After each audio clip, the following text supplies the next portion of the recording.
चलिए आज एक ऐसी दिव्य कथा के सफर पर चलते हैं जो हमें भगवान शिव के सबसे पवित्र मंदिरों में से एक बैद्यनाथ धाम की कहानी बताएगी। ये है बाबा बैद्यनाथ धाम। पता है, ये उन 12 खास जगहों में से एक है जहां भगवान शिव खुद रोशनी के एक अनंत स्तंभ के रूप में प्रकट हुए थे, जिन्हें हम ज्योतिर्लिंग कहते हैं। और इतना ही नहीं, इसे कामना लिंग भी कहा जाता है, यानी वो लिंगम जो हर सच्ची मुराद पूरी करता है। लेकिन सबसे हैरान करने वाली बात क्या है? इस परम पवित्र धाम का नाम एक असुर राजा रावण के साथ जुड़ा हुआ है। एक तरफ देवता का घर, दूसरी तरफ एक असुर का नाम।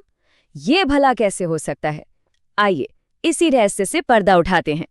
तो इस पहेली को सुलझाने के लिए हमें रावण के साथ एक बहुत ही अहम सफर पर चलना होगा।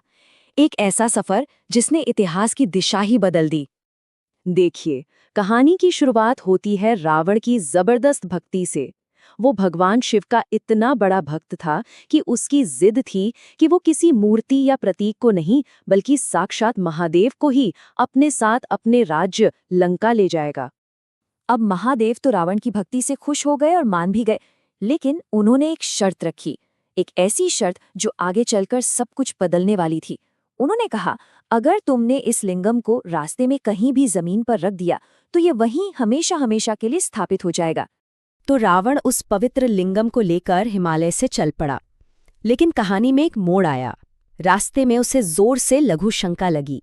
तभी एक दिव्य लीला हुई। अचानक एक चरवाहा सामने आया, जो असल में कोई और नहीं, भेष बदले हुए भगवान विष्णु थे। उन्होंने लिंगम पकड़ने में मदद की पेशकश की, और बस रावण जैसे ही हटा, चरवाहे ने लिंगम को जमीन पर रख दिया और शर्त के मुताबिक वो लिंगम वहीं हमेशा के लिए स्थापित हो गया। जब रावण वापस आया और उसने ये देखा तो सोचिए उसका क्या हाल हुआ होगा।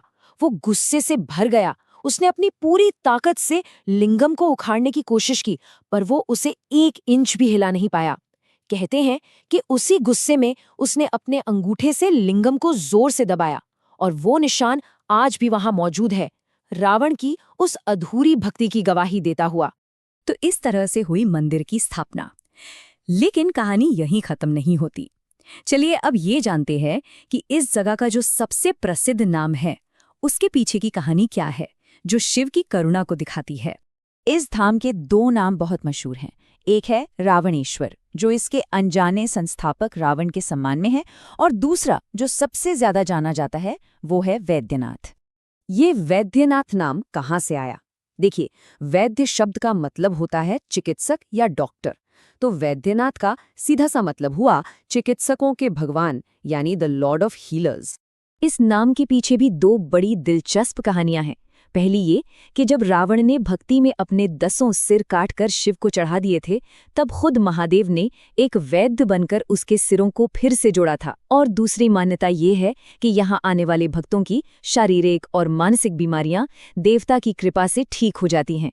ये दिखाता है कि शिव को परम उपचारक क्यों माना जाता है। ये प्राचीन कहानी सिर्फ एक कथा नहीं है, ये आज भी लाखों लोगों को प्रेरणा देती है। चलिए देखते हैं कि ये भक्ति आज किस रूप में एक नदी की तरह बह रही है। यही वो कहानी है जो दुनिया की सबसे बड़ी और सबसे लंबी सालाना तीर्थ यात्राओं में से एक को प्रेरणा देती है, श्रावण मेला। जरा इस नंबर के बारे में सोचिए, 105, 105 किलोमीटर। इतनी लंबी दूरी भक्त अपने कंधों पर गंगाजल लेकर पैदल, जी हाँ पैदल तय करते हैं। ये भक्ति और सहनशक्ति का एक जबरदस्त इम्तिहान है।